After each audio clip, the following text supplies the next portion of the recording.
What is up, YouTube? This is Fortress Strike Beard coming to you live for another DBS podcast. And today we are going to have just the three of us, the original trio of all the DBS that were all started up. So it's here with my good old boys, Yeovani. What up, Kevin? Doing good. And of course, our boy, the NGAV Alpha himself, Mr. Noel. What up, YouTube? Alright, and we are here today to be talking about the DBS multicolor cards from set 10, and we will be discussing some other ideas and discussions we're going to have later.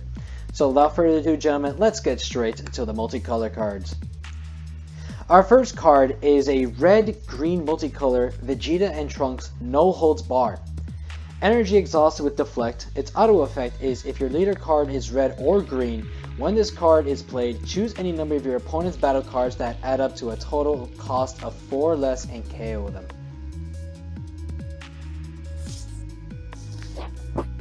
So I think this is a very powerful 2-drop, especially since it has Deflect. It's a very different to red-green, especially for a red-green control deck that just likes to take control of the board and stuff like that. Kind of feel disappointed it's not an arrival card, but whatever. I kind of think it's like a sideboard card. Like, it's good. I feel like it's like a tech card, sideboard card. Oh, the cards are rare. The card is kind of like any other card. You just choose a card and just KO it, and that's it. And it has Deflect, so it's okay.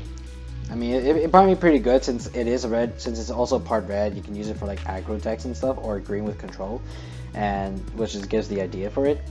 Of course, like if it said barrier, then yeah, this card would be pretty decent. But it's just basically just says KO and that's it, like any other card we have in the game. So it's all right. Alright, so let's go straight to our next card. It is a blue-yellow Son Goku and Hit Supreme Alliance. Energy Exhaust Blocker, Arrival blue and yellow with 1 blue energy.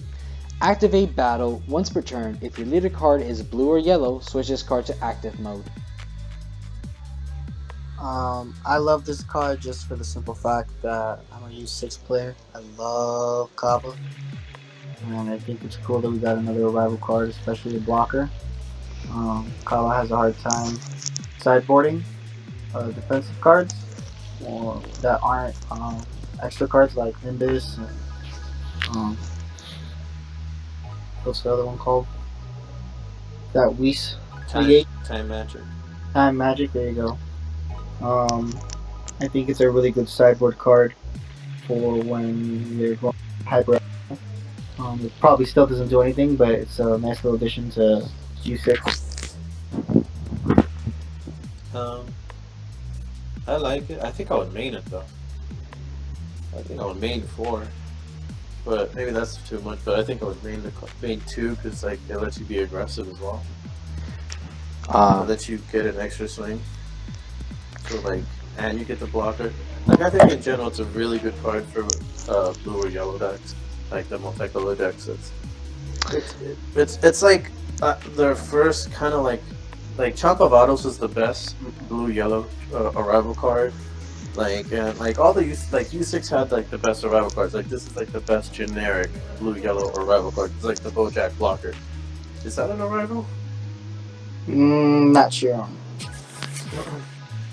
But like I don't think so. I think it does come out for like free, like basically free.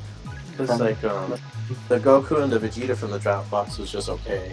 Like this is like really good for those type of decks having defensive cards. So I like it. I agree with both of you. This is a really good card. You both give a good an idea. Like for Noel, he said this is a sideboard, and for Gio, he said this is more of a main board. 4 may not be a thing you want to do, but you know, maybe like around up to 3 if you want to, maybe 2 depending. This is like, it's really great. I like you just attack first and then you can just reactivate to save it for a blocking, or you can just do another attack just in case your opponent may have some card advantage to use against you. Blue and yellow have like a good card here that is very reluctant, it is very devastating, and I'm actually am hoping to see this card somewhere in the near future for this format, maybe. And like you said, that it is great for mostly Universe 6 since they are blue and yellow. Yeah, because that's pretty much all I can see since you do have hit in the sets from Universe 6, because obviously not Universe 7 at all. Maybe blue yellow Topo uses it. Maybe blue yellow Shadow Dragons uses it.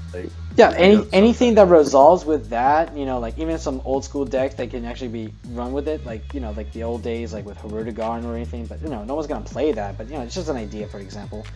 Until Draft Box 6 with Draft Harudagon support. We'll get to that very soon. So back to the story. All right. So yeah, a very good card. So I can't wait to actually like this a lot better than the Trunks and the Vegeta. And honestly, like I just want to see how well it goes through for this format. So let's just wait into the future. So our next card, gentlemen, is Vegeta and Bulma joined by fate. Energy exalts a rival red-yellow with a red energy. Auto effect: when this card is played, draw a card. Activate main once per turn with a cost of 1 red energy and 1 yellow energy. Choose up to 1 yellow Saiyan card with an energy cost of 3 and 20,000 power in your hand and play it.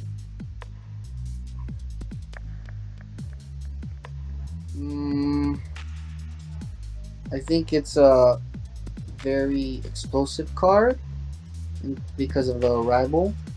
You get to +1 off of it. So whatever, like if you use the red yellow super combo, you get to replace it with the draw one from playing the card.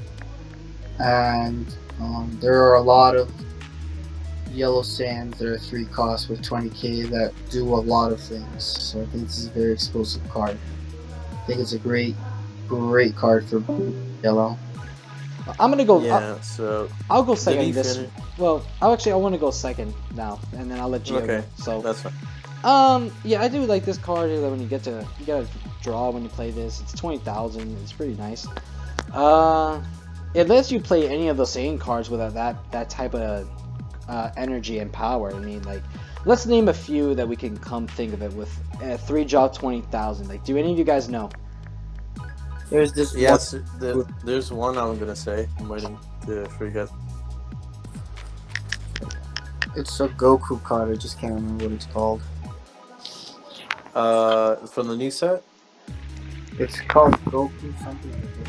Is that the? Oh, do you mean the card that's like the 3-drop 20k card from this set? The one that Yeah, it's Son Goku Absolute Annihilation. You could play it off of this, which is what I was gonna say. You could play, if you're playing multicolor deck, you could play for 2 and has deflect, barrier, and unique. That's true. So it's a really good card that you could play off of this. And the fact that since we have the whole red and yellow thing going at it, well, it actually works well with those colors because they barely look a little bit mono on their own, except for like the Gotenks. So I'm thinking maybe like maybe Shadow Dragons in the future when we get the next set, because we know they're not complete. Yeah, we're missing one technically, if I remember reading right. So. And by one, I think you mean like 5, because I know there's 7 dragons. I mean, the Dragon Balls also count as Shadow Dragons. Apparently. Oh, I don't know what it was called. It's called Sun Goku Dawn of Divinity. It's critical. Oh, it's a different one. Yeah, and it has Offering. That's another card that's really good to play off of it too. Yeah, that's what I was trying to remember what it was called. Although I would say the only downside about it has to be a yellow Saiyan card. It doesn't have to be red and yellow, despite this card plays like a red and yellow energy. So, like, what do you think about that? It's not specifying that it has to be mono yellow, so it could be a red yellow Saiyan card. What do you think, Gio?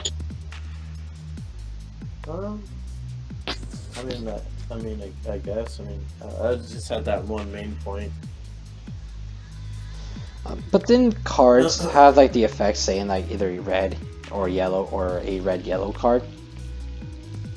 So if it just specifies yellow, it doesn't have to be mono yellow. The card has to state mono for it to be that one color. So if it's specified, choose up to 1 mono yellow Saiyan card then we could only play yellow Saiyan card.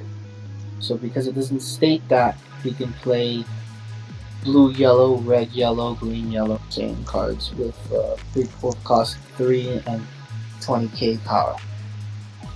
Okay. As long as it has the color yellow in the card and it's a Saiyan card with energy cost of 3 and 20,000 power, you're good to go with this card. Okay, there you go. And your experience, Noel, how many do you think people should play in these in certain decks like that? It's an arrival card, so I can see this card going in Surge Crew, even though he basically got like neutered. He's more of an aggro. He's an aggro. He's not defensive at all. So Balma's playing this card too. yeah, Bulma's playing the crap out of this card. But definitely, I think I don't like the way Goku is like Surge Crew is set up right now. I don't know if it would be efficient, but for like little budget decks like that, I think this is a great card for Surge Crew. Okay, and if Surgical wasn't hit by the errata, in this format, how many do you think this card would have been played before it was hit by the errata? I don't think it would play it at all, because at that point everyone would just play Surge. Yeah, it wouldn't play it. Oh, okay, that's fine. All right, so let's go to our next card. It is the Speaking of erratas and cards getting destroyed. Keep going. Okay. Keep going. I thought you were like trying to saying, expect a fucking joke or something. I was like, oh, okay, this guy. No, because Piccolo would have played the crap out of this card had it not got destroyed. That's why I was like, you got the fucking. Right. Rest in peace, Piccolo. Not Surge Colo. There you go. All right, so blue-green. It's Son Gohan and Piccolo skills sharpened. Yeah, right. Energy exhaust, double strike when triple attack. Activate main by paying 1 blue energy. If your leader card is blue or green and you discard this card from your hand, choose up to 2 of your opponent's battle cards with an energy cost of 3 or less and place them at the bottom of their owner's deck in any order. Yeah, right. I guess I'll go first. Yeah. This is like the first hand trap we got to our Yu-Gi-Oh brethren. Like, this is the first card that actually works like that. It's really good. Like, even though that there's not many blue-green decks that ramp anymore, but I'm pretty sure Android 21 can ramp and play this card since it's under 30k or something like that, right? Yeah. So like they gave her a quote-unquote boss monster. They took it away Violent Predators. I mean, if you drop this for 6, like, it's pretty devastating, not gonna lie. But like, just working as a hand trap though, just for that part is also really good. Just for that part, it's disgusting. It's really good, But like I said, like with Piccolo being hit, I mean, there's no point with this card. And Android 21, it's really good. Rest in peace, green, blue. Rest in peace. But do you think there'd be like any other deck with blue or green or anything to run this card besides multicolors? Gohan is the only blue-green deck left, and it probably wouldn't run it. What was your reason why you think this card's not good in Gohan? It's an aggro deck, and this is a boss monster. Gohan doesn't play boss monsters. He plays low to the ground cards that just keep on. The only boss monster it ever played was UI Goku from set. From what set? I'm sorry. Set 3. Set. Okay. All right. Okay, guys. Well, let's see if maybe in the future we might see any great ideas for this card. So we'll see. Okay, so now we're gonna have a double deck of colors so we're gonna have 2 pieces of colors from a red and blue and green and yellow. So we'll do the red and blue first. It is the Son Goku Rival Seeker. Energy exhaust permanent. If you have a red-blue multicolor extra card in your drop area, reduce the combo cost of this card in your hand by 1. Activate main once per turn. If you have 5 or more energy and you add 2 red-blue multicolor extra cards from your warp to your hand, choose up to 1 red-blue multicolor Son Goku card with an energy cost of 6 in your hand and play it on top of this card. This card just makes Invoker stay relevant. It's just disgusting for Invoker. It keeps it relevant. I just don't know how good it is. Like it makes the burn deck really a lot more viable than it was. And normal Invoker too, it gives them a 0-10k that they can combo something they didn't have before. I just don't know if the Invoker players are gonna run it though. And that's why like, I feel looks like great. it helps them, like you said, with the burn deck. It makes it more viable. I think it helps with the burn deck be more aggressive, so you can arrival things easier, since it'll be I mean, free. like the best arrival that I've seen play is the Cooler, which is really good. Yeah, so Cooler's gonna come out a lot more often and a lot easier for Invoker decks. That's my take on this. Which wasn't a bad thing. Yeah. All right. I mean, I'm pretty much I don't really familiar with Invokers so much, so forgive me if I'm not giving much of my comment, but I agree. So basically, it was just like a defensive deck that played a lot of extra cards, and so the leader could pitch extra cards to bean itself and draw a card on the front side. And on the back side, it had two abilities. One, you could look at your opponent's hand and take away a card if you had to use 7 on the field. I forget the specific restriction, but basically, more or less, you could take one imported card away. And the other one, you would choose 3 extra cards with different names and add it to your hand. Oh, It was a really, really good thing. Oh, okay. I just agree with you both because the way you're hearing this understanding, it's it's really good. I do like the effect. I do like how it works, and I do like the idea that when you after like the second effect resolves, you can just go ahead and just summon up that 6-drop UI Goku. Yeah. Yep. Okay. All right, and for the second red-blue card is Frieza Colossal Dynamo. Energy Exhaust Blocker, Arrival red-blue with an energy cost of red and blue. Auto effect, when this card is played, your opponent places 2 cards from the top of their deck in their drop area. Then you choose up to one of your opponent's battle cards and it gets minus 5,000 power for the turn. Since it's my boy Frieza, I like to go first in this one. Basic, straight up the cooler mill decks that it's playable. Yeah, it's just mill, then just hit one of your opponent's cards to make it to lose power, so you can just you can KO it with battle or card effects, or just to get rid of it. It's just straight up simple, and it's a blocker too. Like, that's pretty nice. I pretty much like this card. Only for me, the only downside, like I said, like if it's not at least green or my main color yellow, it's just kind of hard because I'm not really used to like Frieza and other color coded decks. Like with red and blue, whatever. But I'm not gonna just the fact that this is a nice effect though. I think it does a lot, but I think it doesn't do enough. I don't think what it does is impactful enough.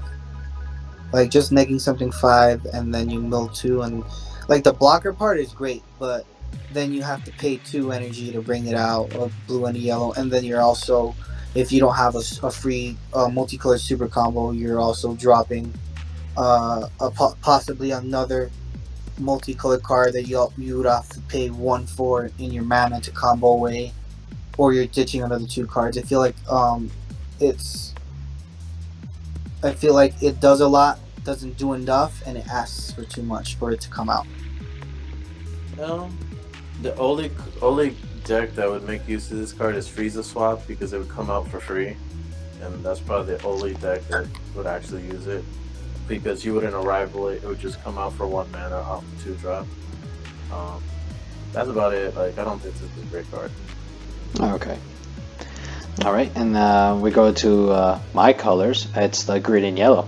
So we got Cell, the Dark Parasite, Energy Exhaust, 2 activating main effects. The first one is if your leader card is a green-yellow multicolor Cell card, and you send this card from your drop area to your warp, draw 1 card, then up to 1 card from your life to your hand. Its second activating main is if your leader card is a green-yellow multicolor Cell card, you have 4 or more energy, and you choose all your non-token battle cards and place them in their owner's drop areas. Play this card from your hand, and you can play copies of this card for the turn.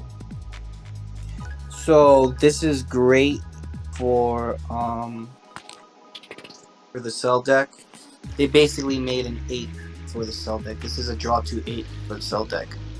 You +1, and then you take a life and +1.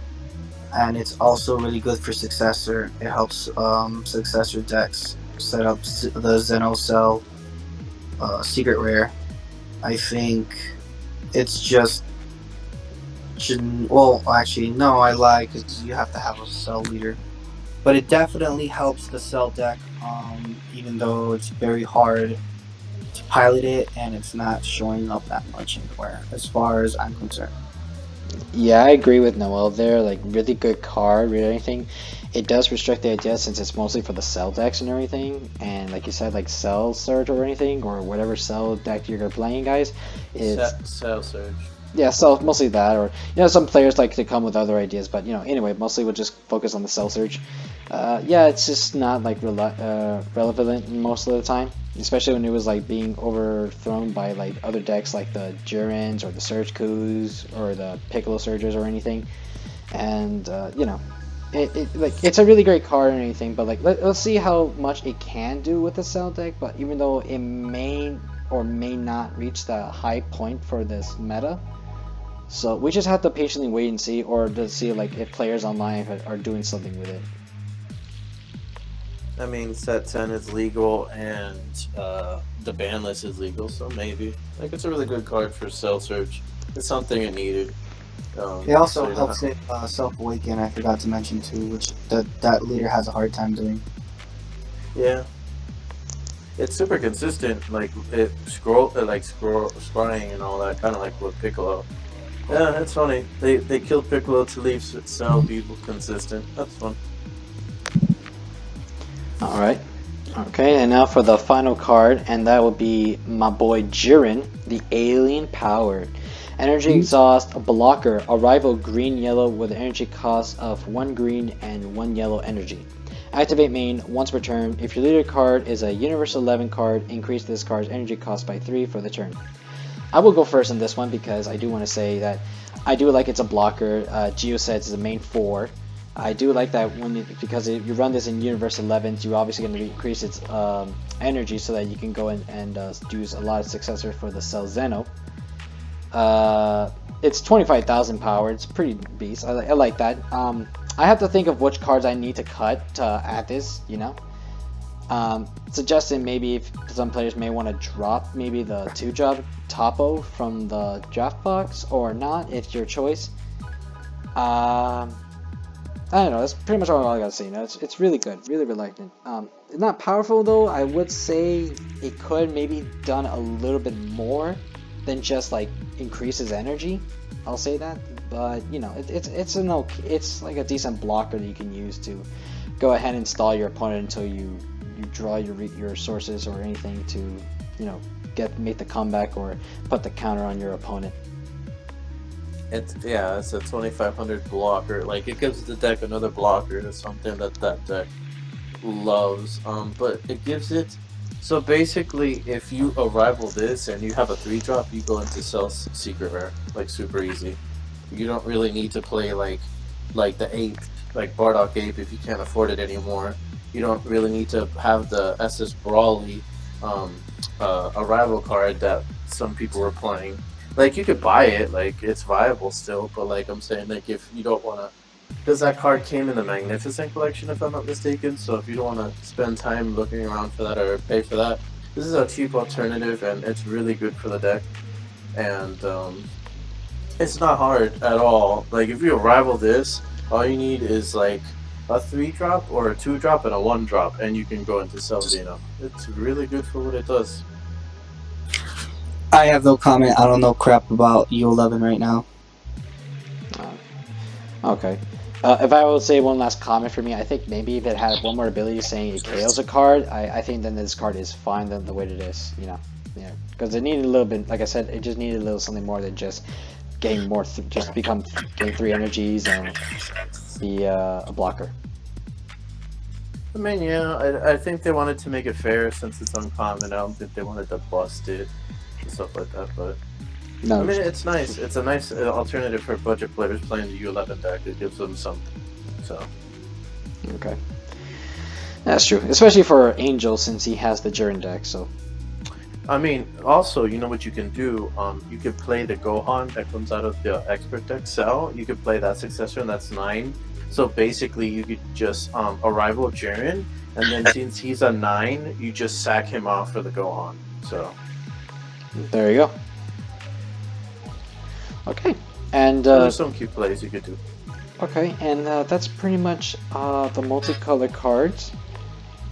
I noticed right here, there's something here that says there are new card in promotion. I'm just gonna quickly check on that for a sec, because I was checking the list earlier today, and I didn't see anything new that we have so far. Maybe I think they're just adding the Goku Black and the Yeah, and the Soul Striker. yeah. I I think can't wait for SPRs or Secret Rare next week. yeah, that's just pretty much it. That's just all of it. So I don't want to waste time. So yeah, okay. So since that's all the multicolored cards, guys. So which card did you think was the best, and which one do you think was the weakest in your opinion?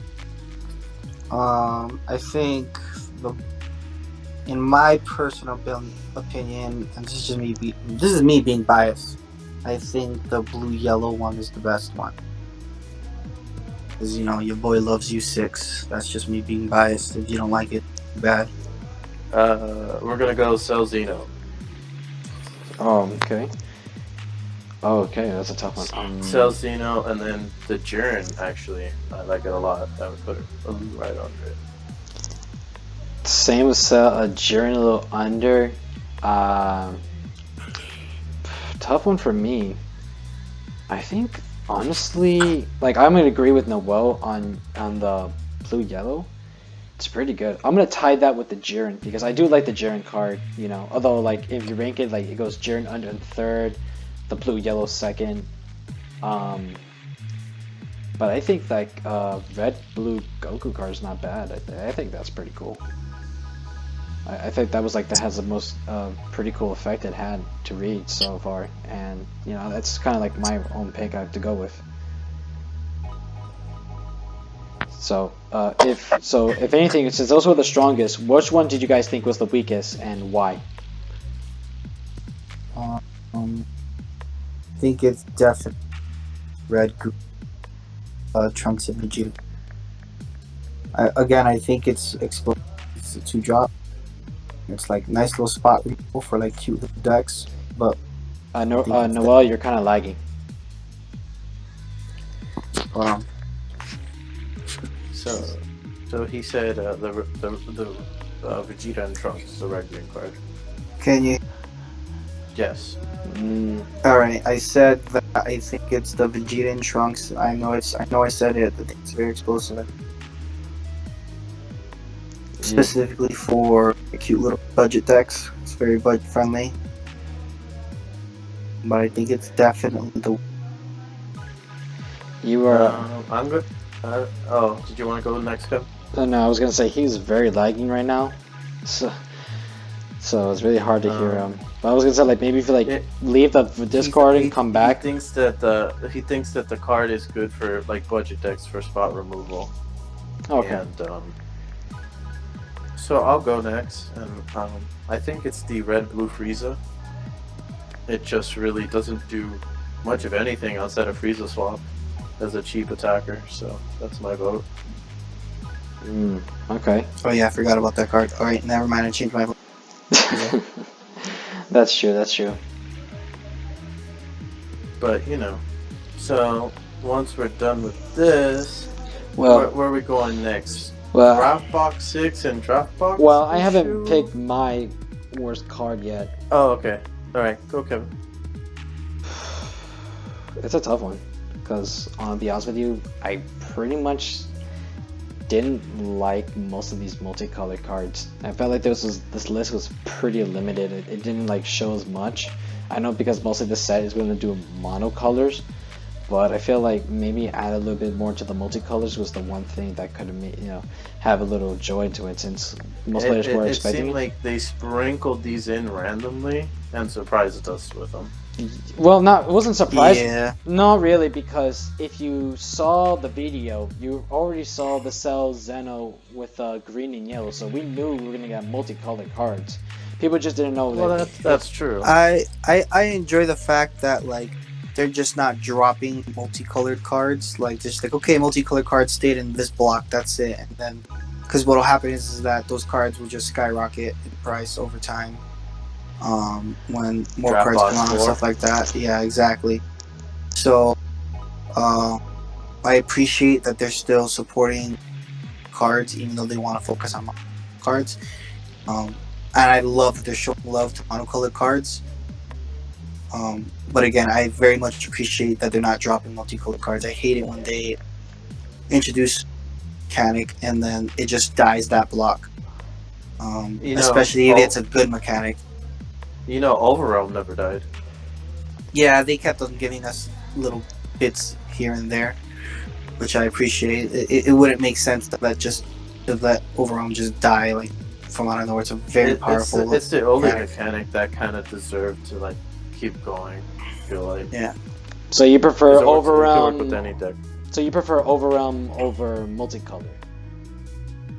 Yes, by far. Yes. Okay.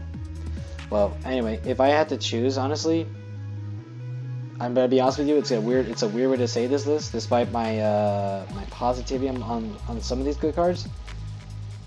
I pretty much was not a fan of this list. But honestly, the weakest, if I had to think, this list sucked. I really wish there was more to it, and when they did give it out, I was a bit disappointed with this list because though their effects were resolved the way they were, and they were like limited to some of the cards. Did not like it, and it hurts me more with the Jiren card, like I said. So I pretty much didn't like this list. I gave my positives to certain cards I like, but that's as much as I can give. For negative, I'm gonna say I didn't like all of the cards. I'm going to agree with you on that one. I feel like some are, and like some of them just don't do anything. Like they just like, here you go, just have this, so you don't complain about not having more cards anymore. That, and this feels like you just should have just given this either in the last set, or you should have just put this. I feel like these should have been like part of the expansion sets. I feel like these should have been this should have been expansion set cards. Yes, exactly. That's what they feel like. They feel like expansion set cards. That would have been nice. Yeah, this should have been expansion cards. They kind of missed the ball on that one. Yeah, because they could have put the Jiren and the Cell and the U11. They could have put the Red Blue and the 7. Could have done it. They didn't. No, they did not. That's the sad part. All right.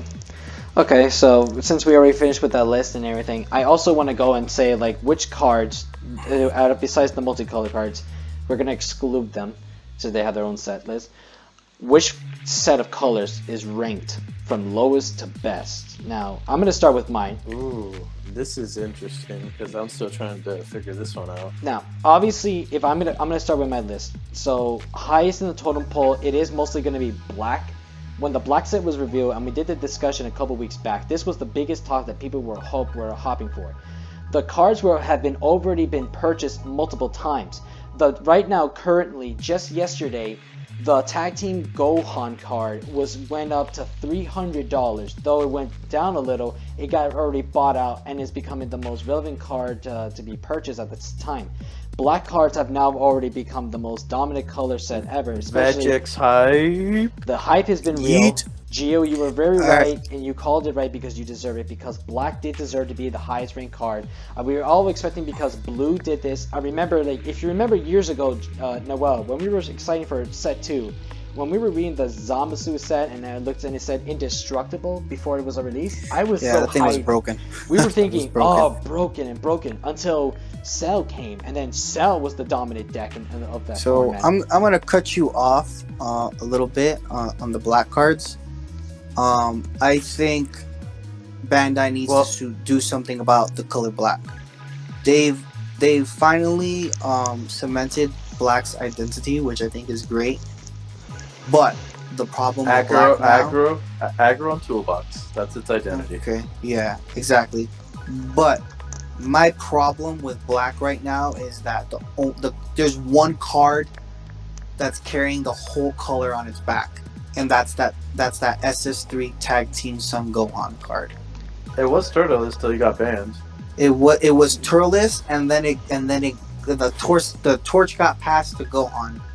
So my problem with that is that now you have I think it's at $175 right now. You have a $175 draft box card. 2 copies, and then it goes up to $299. Okay, you have basically a $300 card that you can't get because it's out of print until they do the second run. But then on top of that, the pull rates is so hard for that card. It's Which literally the, possible. I think they need to not give black more love because they've given it so much love. They need to fix the fact that one card is holding the whole entire color up. Because if people complain enough about that card or just Vegex in general, they're gonna hit that card and then black just dies, and it'll be irrelevant again. So you bring up the two conversations we're gonna have, which is one, I was gonna tell Kevin. Well, this is after we go over like what we think the colors are, but I was gonna like, I'm a proponent to bringing back theme boosters and eliminating draft boxes. And the other conversation is gonna be, if we're gonna be stuck with these draft cards, they should be a draft format only, not in constructed. Yes, I agree with you. Yeah, that's But pretty no, I much. know. But we're gonna finish the colors and then we're gonna go into. All right, 'cause yeah, let's do that. Me and Kevin will segue to the theme booster section, which I know he's excited for. Oh, exactly. All right, So, sorry to cut you off, Kevin. Go on. No, but that's fine because you So- gave a good reason, and you make and that because we want our player to understand that. See, like, because this is how they do it. Because after one card that's like people bitch about because it is good, or like they just don't want to keep seeing this card, and it ends up becoming this powerful, and they complain about it, and they end up seeing this card either limited, errata, or banned. Then they does have passed the torch, and they give it to the next card, and then that card's got to be in trouble now. Honestly, like, I don't want this card to get banned, or maybe it could get limited, or they could errata it, but then at the same time, we have to wait and see because, like, right now, like, yeah, you're saying it's at 10 is legal, but then, like, we just gotta wait around to see what players have to think because they've been waiting for all these cards reveals, and now when they do, they have to wait for all these other sites to upload the cards, and then they gotta start play testing them and then see where it goes. I was also gonna say like the best thing about black cards, like they got their own set of resources to handle, you know, like all the stuff from Draftbox 5 where they got the black cards. Besides the Gohan, they have like the U3 support, and then here at set 10 you got your boy Majin Buu now becoming the brand new Goku Ape for itself, and even better. You know, and it's like all straight up aggros and everything, all the builds, and it's not afraid of doing anything. It's the Light Sworn build of Dragon Ball, and it's really effective. You know, Okay, so you got black one. So run me down where you got the colors at. Okay, so we all know black was going to be number one. So since I started really high on the list, because a lot of people knew black was going to be high on the list, I'll just go straight to see which is the lowest. So number two, obviously, it is the card that was the colors that people were hyped originally before black, and that's blue. And people do want to see blue as now as the second pick color, is because originally, yes, before black did their hype and everything, everyone was really doing the original buyouts with blue colors. You know, everyone was like purchasing the Gojitas. They were purchasing all these other old school Zamasu cards. Dirty Burst. Dirty Burst, which is another card that's going up right now, up high in price and everything. And like the UI extra card as well. As well, yeah, and as well, right now they're all having to now have to deal with the whole Zeno Unison card that's gonna be a huge game changer for the entire game. So right now it's a conflict between black and blue, and people are just like buying out the cards. They're buying out all the stuff. They're trying to see which is a better idea to stop all these decks, and they're trying to see like what they can do, what cards they gotta side, and how they're gonna dominate their opponent. Maybe not just in 4 or 5 turns, but maybe around 2 to 3 turns, because that's what they want to do now. That's what blue pretty much I always saw blue. Either they put an end to it by around the 2nd or 3rd turn, depending on how the deck is built or how relevant the player is gonna make their deck effective against their opponents, depending on what deck they're playing. I mean, that's fair. So you got black, blue. So then where do you finish it off with the 3 other colors left? Ooh, okay. It's really a tough one for me because I have a trouble between these 2 colors. So in between them, it does spoil what the last card is going to be. So I'm having a tough time thinking this, but I'm not going to pick it because the base on like these type of like cards, because I don't want to say the certain word because people might get the hint of what I'm saying.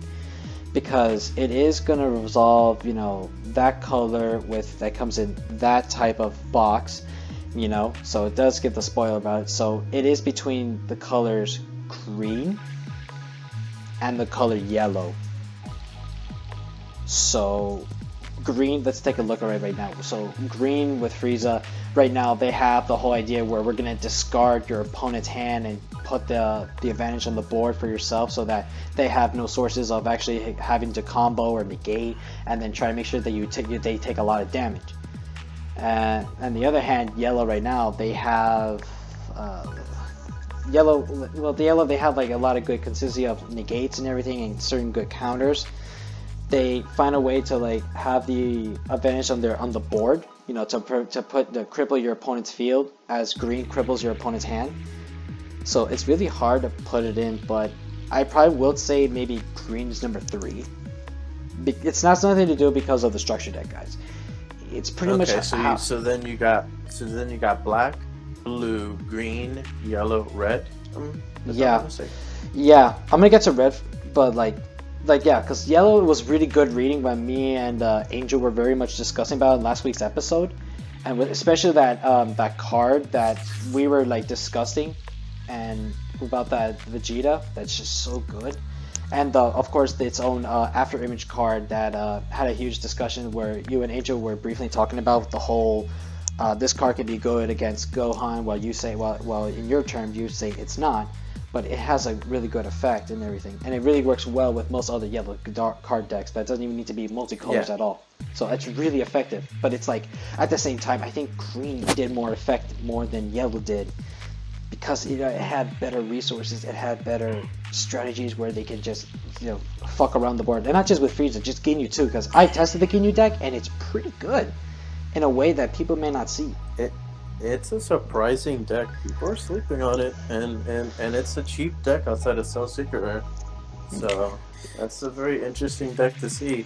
Will it pick up in the meta? We'll see. And so with red, I'm sorry, Noel. I know it's your favorite color, but in this format, I think red by far is the worst color, because I don't think it had more oomph to it as an aggro deck. I didn't think just because it had triple attacks and a certain ability of cards, or it had certain good counters, I don't think this did a lot more than what yellow did put up. Because when we were reading the yellow cards, it had more effects that did a lot more astounding than what red did. And I think red right now is just not at the point to be picked up at this moment for now, until maybe somewhere we might see a card that can change it a bit, maybe change my mind and change other players' views. But until then, I just don't see red picking up the way it's gonna bring it up right now. So okay, so my list starts off similar to. I think all our lists are gonna start off with black as 1, unless you want to surprise us, Jill, and beam on us and just change it up. But for me, it would be black, and then after that, it would be a tie between blue and red. Despite what Kevin thinks, I think red is very powerful, especially with all the prior counter plays that we've received throughout previous sets. It may not be aggro anymore, but it still has a lot of control like aspects in most of the cards that have been coming out recently. And then right under that would be green, just because of the simple fact that green is back. Like they revived green and they gave it the one card it needed, and it's that green Nimbus that it got. And then after that, last would be yellow. And the only reason why is because I think the only powerful thing that came out of yellow was that Shenron chain. The final boss monster for Shenron is disgusting. But unfortunately, I feel like it's too slow. Even though the auto isn't once per turn, it's just flat out ridiculous. But I don't think, in my opinion, unless you want to correct me, I don't think it's going to do anything for this meta right now. Ooh, it's my turn. So, I'm very conflicted, actually. I got black one. Clear. I mean, because, us, Sandy, and the CC boys working on, he made Boo 3 and then he made this devastating Vegas deck. So, black is one. But I'm having a hard time with 2. and this is actually going to surprise both of you. I have, I don't know, because like, I think I'm going to give it a tie between blue and green for 2. Because green actually has like the best unisons. Outside of like the red Shenron and the yellow Mechaba, which is a 4-1. So like green got like it became like the Ginyu deck is really good. The Frieza deck is really good. It's a 1.5 deck. It's like missing a card, but like has the ability to become very good. So like, and this is where my trouble. Like I think I would have it black, blue, green, red, and yellow last. I like red a lot. I think people are gonna sleep on red, and it's very powerful now. The fact that a lot of your like the free counter attack negs 15, but you can neg a leader. The Yamcha counterplay that I was like raving about in last week's podcast. I think that card just with the Shenron Unison is insanely good with the red leader. Because the Shenron Unison, you neg 2 things 15k. That Yamcha, you neg 2 things 15k. So it's like you clear a whole board with just 2 cards. Yellow, I think the Unisons are fantastic. I just think the Shadow Dragon deck is neat. The Gold Tank stuff is neat, but like I'm just I don't know. I think it's for me. I wasn't like it's okay. Like it's not bad, but just there. But like green could be 2 for me, and blue could be 3. But like I think I just have them tied because like of how absurd the green unisons are. Oh, okay. I was feeling in my head while you were discussing like it has to be green for number 2 for him because I knew you were like very happy when you got that Nimbus after image card. That's really good, and I do agree. Yes. The unisons are pretty amazing. They do have better unisons than like most of the other colors do. Like blue only has like that only thing that's only matters, and that's the whole Xeno one, which is the Xeno. I mean the four mana Gold Tanks is really good, but not every blue deck is gonna play that. So. No, yeah, that's true. And like as great as, and I would say like why I picked blue over is it's just because like it's not because like I know that green had better unison cards than like most of the other colors did, but like the way that blue runs up power, the way their power resolves with more energies on the field, and how they can actually find a way to like troll their opponents out, especially with that Xeno card coming out. It's going to be like a real challenge for the players because I know a lot of people were already playtesting the Zamasu way before like all the cards were revealed, so they've already seen they've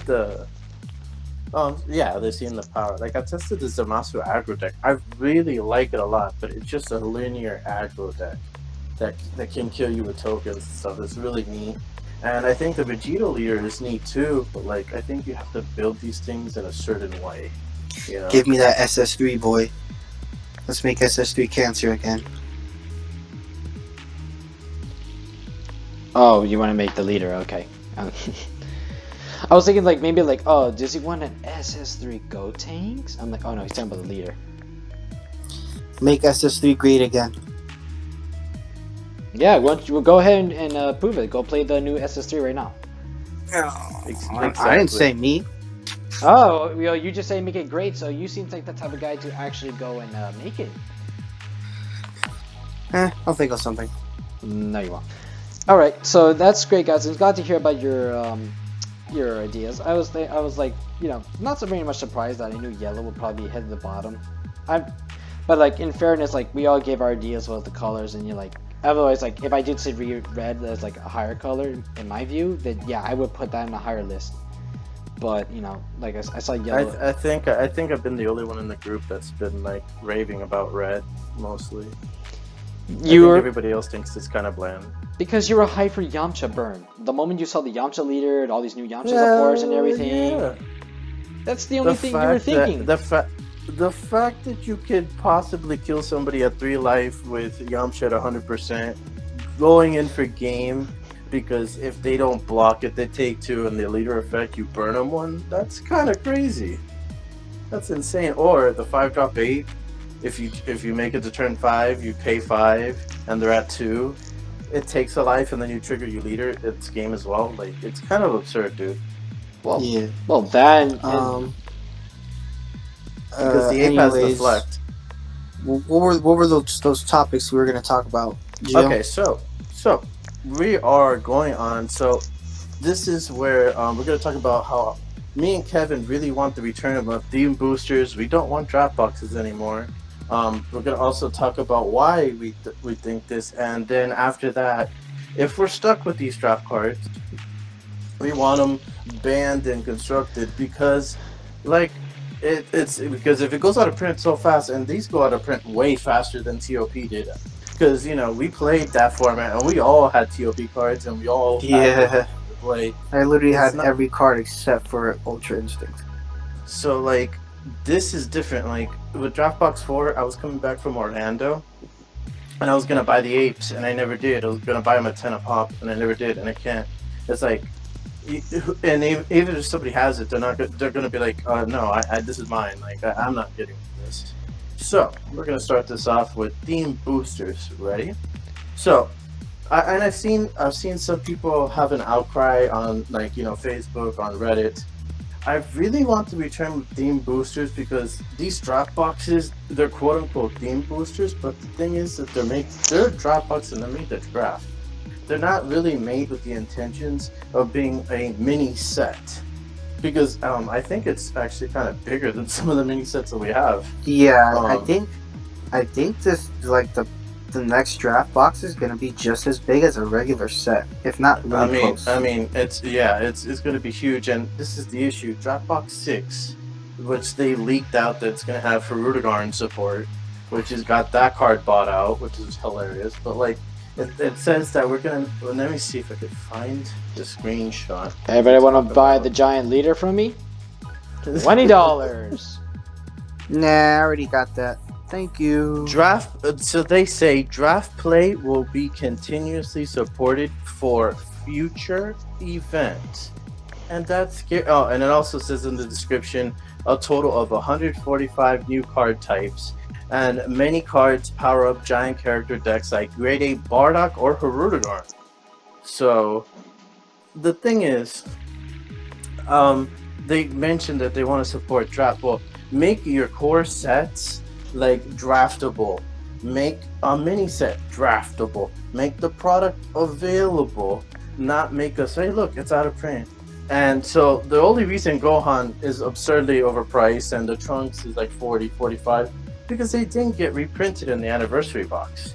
Had they been reprinted in this anniversary box, maybe Gohan's 190, but I don't think it's like the earth-shattering prices.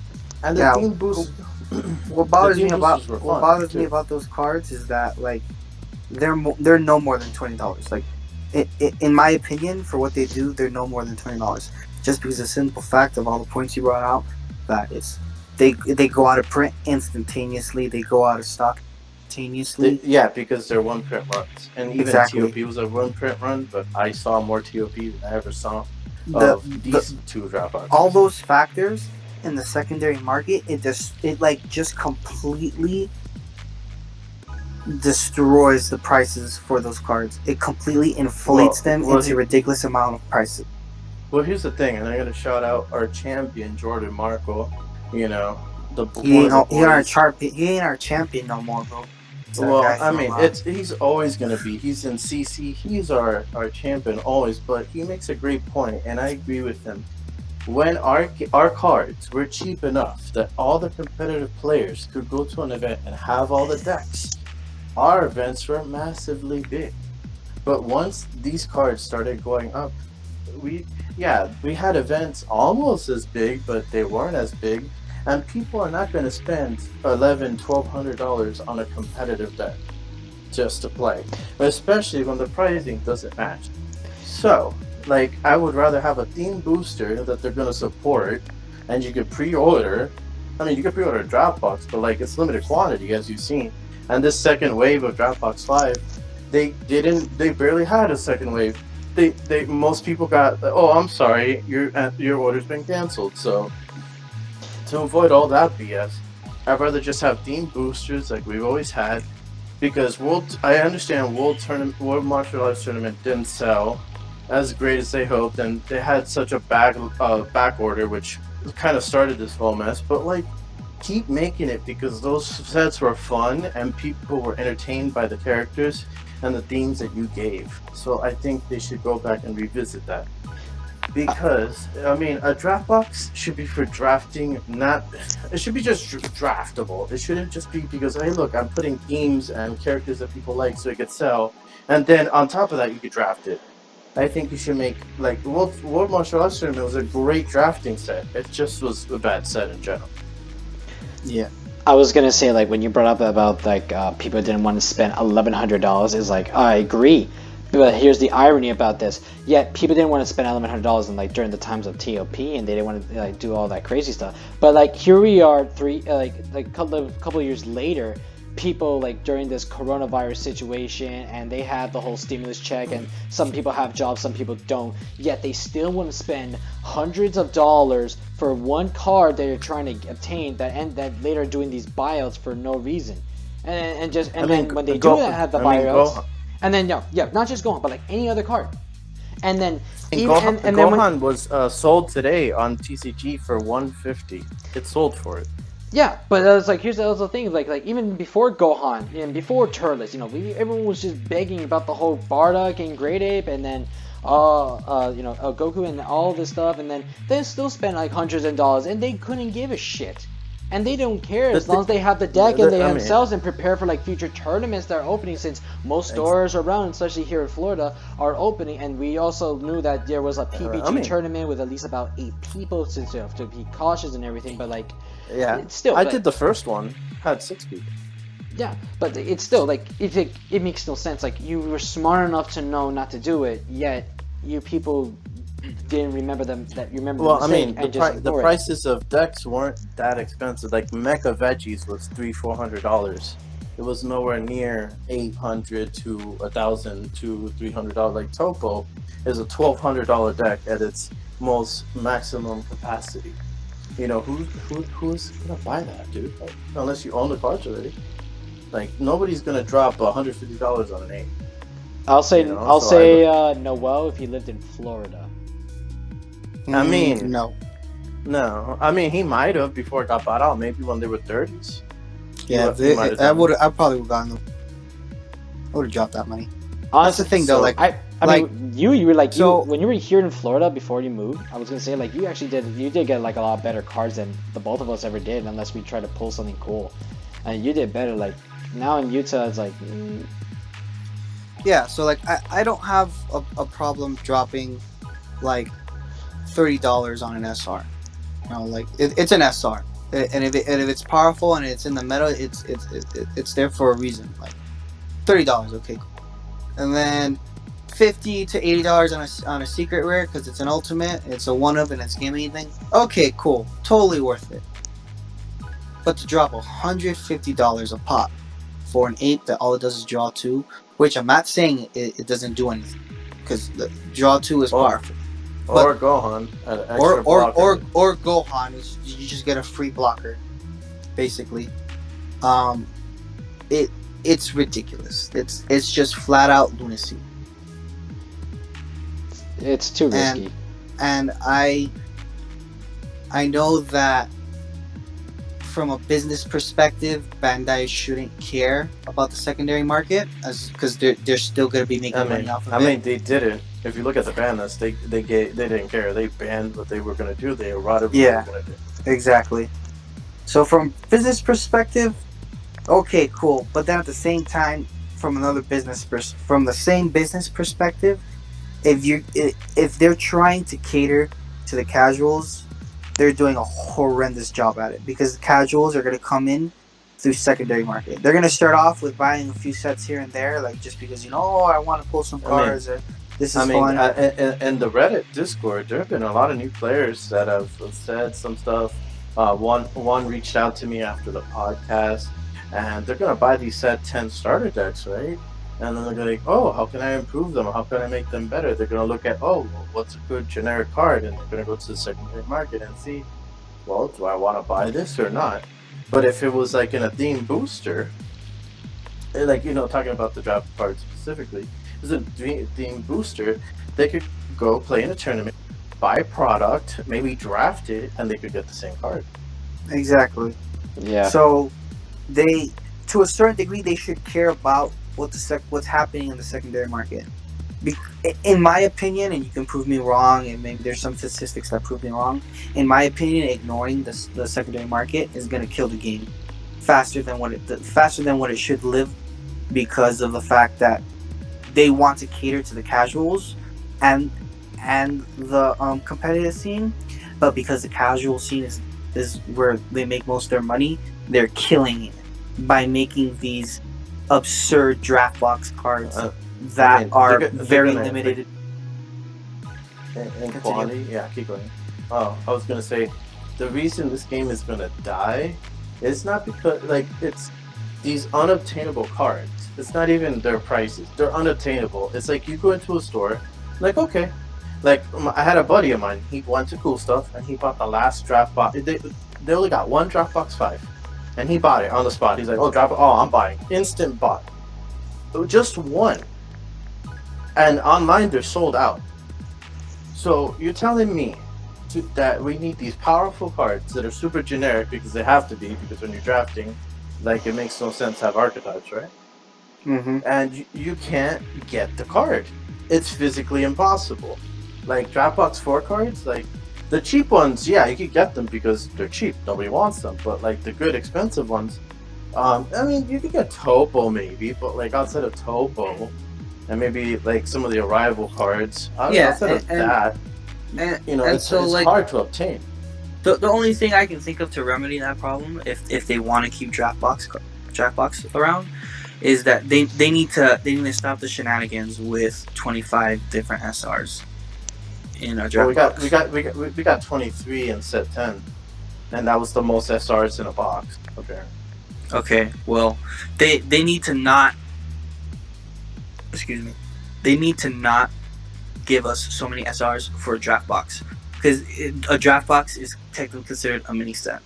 If you're giving a mini set as many SRs as a regular set should, that's ridiculous. Because the pull rates are horrendous, and we've seen the pull rates. It's disgusting. It's bad, but the thing is, a rare, we've even seen an uncommon reach $20. So what if that card, it doesn't need to be an SR. What if it's a rare and it's busted and you can't get it? It's gonna skyrocket. It's been proven. Yeah, so that's right. They need to fix their pull rates for this draft. If they want to keep it around, they need to have a set pull rate. Yeah, because this is worse than the Yu-Gi-Oh tins. There you go. By far. I was gonna say, because I obviously I just want to hear you guys give your comments, because your comments are very excellent. My only comment for hearing all this is this game is starting to become straight up like Konami, and honestly, I got away from that bullshit because of what the fucking preach on, brother. The fucking bollocks that they did to every player out there that later left to either DBS, maybe a little bit of Magic, even though they know the fucking risk, or just quit the game. Because honestly, there's nowhere else to go. Or you're just going to be that diehard Yugi fan, like our dear friends like Stevie and Christian and Moses and all these guys who Wellington. just went to Wellington, Thomas.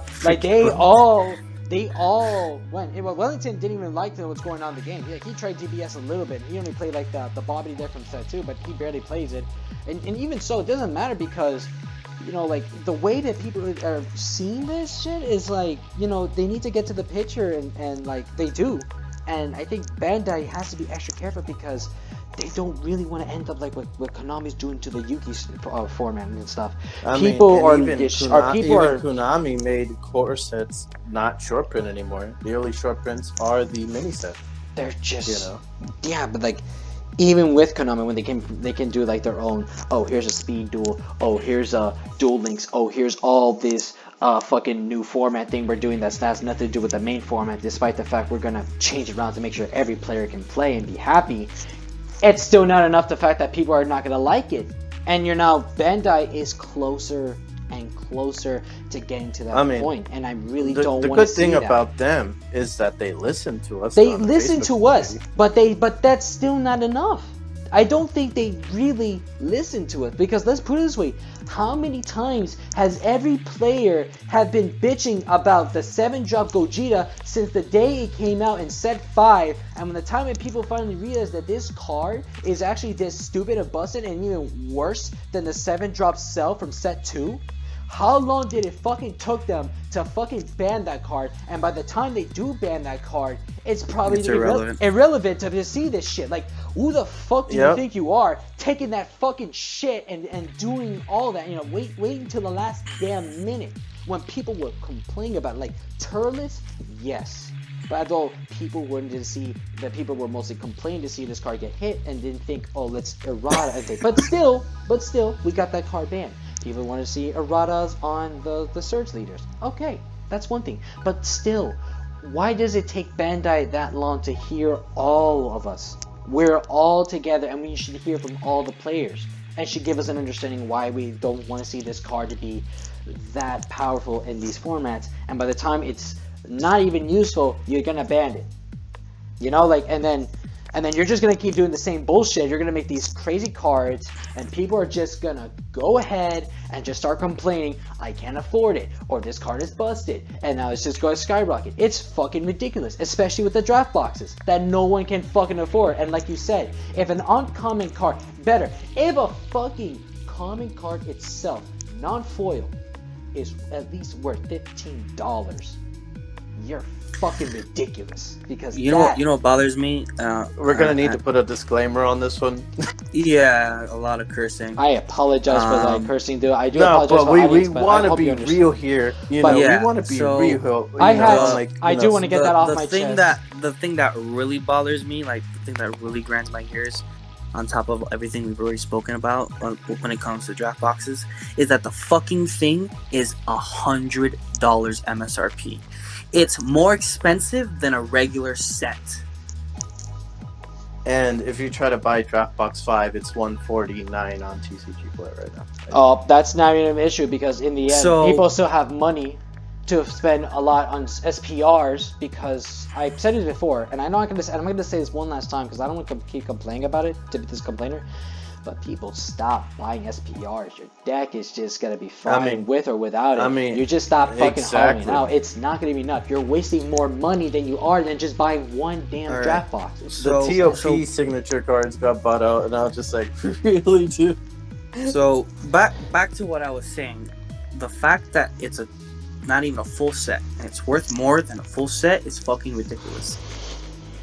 They need to change that pricing. I don't know what reasoning they have behind it for having a higher MSRP. It's better than the Ultimate Box, and the Ultimate Box at least bought a binder. Yeah. Exactly. So, like, we're not getting our money's worth buying draft boxes. On top of us not pulling the good cards. Like, it's impossible to pull the good cards. The fact that it's $100 is ridiculous. And it's a drafting set. So which their nobody main goal does is in to this make, game. Yeah, exactly. Which nobody fucking does in this game. So if their main goal for that thing is to draft, it shouldn't be $100. I don't care if their mindset is 80. Yeah, I don't care if their mindset is 4 friends can pitch in and buy it. No one fucking does that, especially if you're gonna make it legal and constructed. Yeah, so that brings us to the point. It's like, I think we'd be better off if these draft cards, if we're not going to get theme boosted packs, which I think we all would love that to come back. If not, then ban these draft cards, because there would be no black aggro. It doesn't exist. The only black aggro that would exist is Mass Saiyan, Demigra, that were already kind of aggressive, and Vegex could be a mid-range deck. It has the tools to do so, Yellow wouldn't have Bergamo. It wouldn't have the 2 apes. Red wouldn't have the Vegeta and the Goku. You keep going down. Green wouldn't have Ribrianne Ape anymore. Like, it would just make decks completely different. Probably would do a lot to change the format as well. Gives people more creative ideas then. Because if you had to use decks from sets, Invoker would be the most expensive deck. That would be up there. Because you can get most of that deck in the set outside of that Goku that's a dash pack. But you can get that Jiren would go up because it comes in a set, most of it outside of a dash pack. And that's also been a problem because like people want their cards to be like value, and that was the biggest complaint before Draft Box 4. Do we think that's why they invented Draft Box 4? I don't know. I don't know. All I know is that the draft box, like if you buy the product itself from Bandai, it is not worth $100. It is not worth $100. And I want to preface our audience because like I have the full Vegix deck ready to go when that whole set 10 drops. I'm lucky because I have a friend that he's just like letting me use the deck, basically, but it's because he bought Tag Team Gohans at $5, or whatever, super dirt cheap. Like I think you spend like $10 per copy, whatever. But like, what if I didn't have that friend? I couldn't play the deck. I couldn't play that, so I would probably play Ginyu or something else. But the point stands is like, I have like a spouse, somebody like I see myself with in the future. Like we're gonna build a future together. She's not gonna let me drop insane amounts of money on like cardboard. She'd rather me buy a video game, buy food, buy something else. Like a video game for like that that its is value something. longer than a fucking piece of cardboard. She Come would on. rather me buy like a phone, a computer, like whatever. Yeah, like before I invested in cardboard. Like if I got the cardboard for $5 and it magically turned to $100, well, she wouldn't care who, that's the thing. But I'm not gonna drop. My price limit on a card is probably when it starts reaching $20 per copy. Then I start debating, how much do I really want that card? But that's like my own price limit, and I have start credit at PPG and cool stuff, but I'm not gonna waste it. Like I could buy a cool board game at cool stuff. I could buy sleeves at PPG. Like, why am I forced to get these amazing cards? And and it's funny because Sandy and us at and Cutter Crew never thought when Sandy got Mira and turned it into Bibbidi, and we never thought Tag Team Gohan was going to go up the first.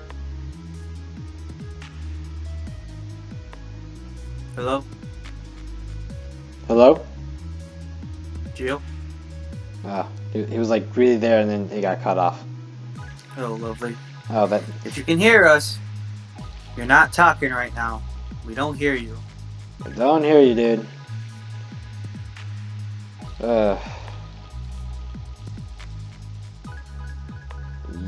Yep. Yeah, he's still talking. But he's not hearing us. But we can't hear him. Okay. I gotta just go 1 sec.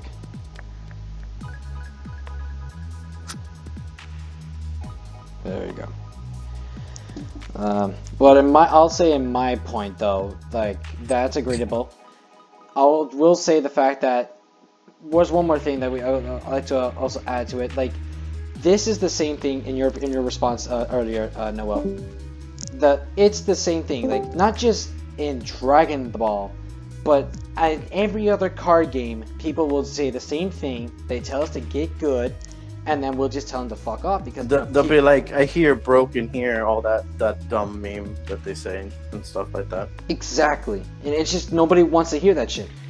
And then I remember what Joe was saying, but then like he lost track and I lost my train of thought there. So Joe, just finish what you were saying. I was saying like people have spouses, they have girlfriends, maybe they have wives, maybe they have kids, whatever the cases may be. And like, or maybe they're casual, they want to play for fun. Nobody, like people I see on Discord every day, oh, can I buy a deck for $40, $50? How competitive is this? And when you tell somebody, no, it's not competitive for jack shit, they're like, oh, well why? Like, really? Like, nobody really like, I understand. At the same time, you can't have a $50 deck, well, you have Gohan that's like a $50 deck that was keeping up, but that's really rare. So like I understand if $100, $150 deck could keep up with some of these decks. I get that. But why are we being punished for a product that we're supposed to have fun? That is my question. And also, to respond with this, what's the point, guys? Because let's be real, we do the same thing as well as over. When we finally get these cards from a pull from a pack, from a trade from a player, or buying them from certain players or from the store, like in the end, either you play for the deck for a while until the deck is no longer good, or the card is still relevant to be played in other tech decks in the future of the formats or anything. We don't know what's going to happen anyway. This card, you think it's going to go a little bit higher and higher, but in reality, in the future, it's going to get way lower, and then you're going to come to the point that this card is just a waste, unless the only thing I could say is if you pull it from a pack, or because I'll say it's more efficient than a trade, because then buying from like the store or from players can be too much because of how the cost of the cards is. Or unless you're a noob and you don't know how you work with a TCG players or sites that tell you how much it's worth that a player listens to, they'll trick you, which that would be your own fault. Like a trade would be more expensive because you're giving away a lot of good cards from your binder and tins, and just to get at least one copy of a card that you know it's a really high amount. But even if you pull it from a pack, which is the look of the draw.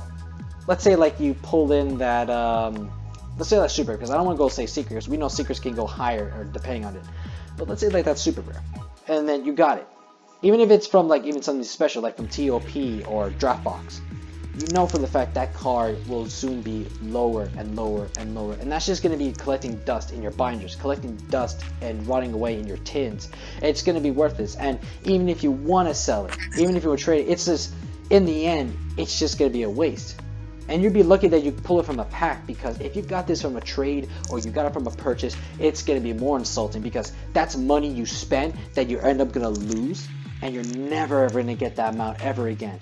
Even if that card makes a big comeback to go higher again, you hoped it does, but even so, that's going to take about maybe 2 to 3 formats or even longer to make a huge comeback. And we know, we've seen all these cards that have done it long time ago, and even when people even make decks that would have resolved with that card and try to make it a big comeback again, in the end, here's the worst part: even if it's worth value, guess what? If that card is going to be effective in the game, it's going to be either errata, limited, which reduces the value of it, or even worse, banned.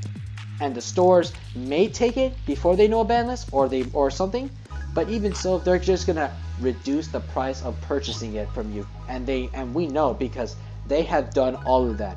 You know what, and we've done all that time. Even when we get a high value card, they'll screw you out of the price. They did this like they did used to do back with the Rock Game Shop, or if you go to old stores like Avalon Manga Shop, you guys ever heard of it, that no longer exists. And even now, PPG is doing this stuff because they used to be so well adjusted with their prices, being fair with the players. Instead, now they're being what they are. So I just want to say this, and I hope you're listening, Bandai. This is to you, Bandai. We're not telling you to start printing shitty cards. What we're telling you to do is fix your product. Make it accessible to every player, no matter what income they may earn or receive. Don't start printing shitty cards. Make the products accessible to everyone.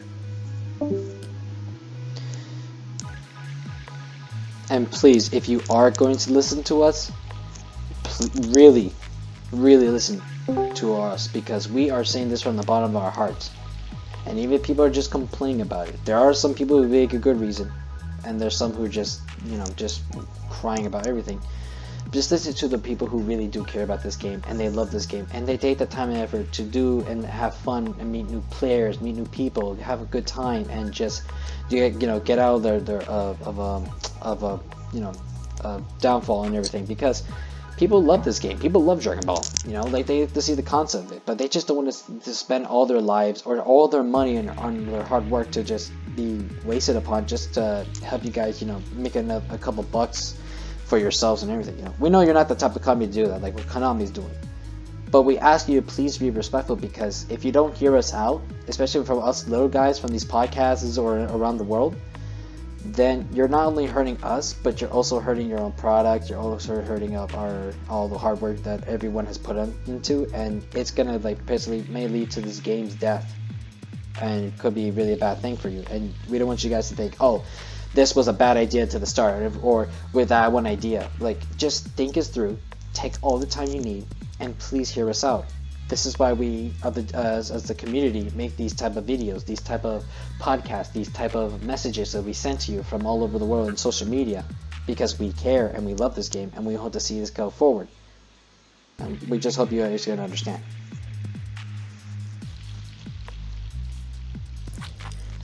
So yeah, that was very well said. Joe, do you have anything else to say about that? I think they have a vision, and like I was saying, like they have a vision for the set, the way they constructed it, the band list, everything that they're doing has a vision. We just don't see the complete vision because we're missing some of the secret rares. But with the fact that they're going to support the starter decks for the whole year, it's step one of trying to make it easier for us. Step two needs to be, can we, if we're stuck and we can't get a theme booster, give us better pull rates, give us more product for drop boxes so we don't have to go through the agony of chasing these impossibly hard to get cards. Because it's not just Noel over here. I have a couple of other friends that are like, why is Tag Team Gohan so much? Like why? Like, it just makes them not want to play the deck. So if we can have these cards, more accessible, then why not?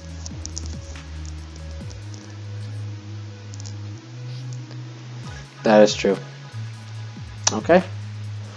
Well, that's pretty good. Just like it's done as we talked about these draft boxes and everything, and we've all given our points and we let it all out. So, because like if they banned the draft box cards in constructed, we would have a completely different metagame, and who knows how, because it would shape, everything would be different. The erratas would still stay on those leaders that got errated, and we would see what deck came out of that. It would get people to play different things too. Okay. Was there anything else that we want to add for today's podcast, Gio? Well, we're gonna have a disclaimer here. Yeah. Passionate, very passionate. Yeah, even I have to admit, I was not expecting myself to go that far. But the thing is, I just want to say I'm done being butthurt, but my opinion still matters. So screw you guys. Of course, no. Of course, yeah. That's just gonna come over so well. It's like they're gonna be like, "Who in the heck is this guy? What is wrong with him?" Oh, but basically. So we need to put a disclaimer, but yeah, we do this. This is the passion and the love that we have for Dragon Ball. We didn't play this game to make a profit. We played this game to get away from corporate greed and Konami that forced us out with link monsters. And it's not even like that. We liked links for the most part, but the thing is, we didn't like the prices of the link monsters. I think Noel didn't even get to play in that, but we didn't like those prices. We didn't like $100 for Ash Blossoms and stuff like that. And so, I don't think this player base is ready for that Yu-Gi-Oh type of cash money coming into their game. I think people played this game as a secondary game because it was cheap and fun, and it's amazing. So why would you ruin that? And it ended up helping up turning to a new hobby of a game to a big community, and it changed around, and it even turned around for all other communities as well as ARG leaving the Yu-Gi-Oh for this set, and they helped build a tournament and did a huge thing. So it begs the question: are they going to do the same thing for Digimon whenever that comes out in the US? I mean, that depends when that does come out, as people are still complaining, but that's more like if that ever happens, and some players may or may not want to try it. So, but that's more of another topic for maybe another day. So, Bandai, don't ruin my Digimon. Alright, so I'm guessing that's pretty much everything on the list, do we, Gio? Yeah, for the most part, I'm thinking. Well, I'm excited for Rudigarn support in Draft Box 6. If we're talking about these draft boxes, Okay. Bro. You know, like Draft box. Yeah. you know, if I'm Blasphemy. kind of hyped. You know, like Stop if I'm cursing hoping on it's this good. channel, chill. Stop saying those curse words. Draft box. Draft Disgusting. Hey man, You're right. I like Rudigarn. I played it, so I want to see if they give the boy good support.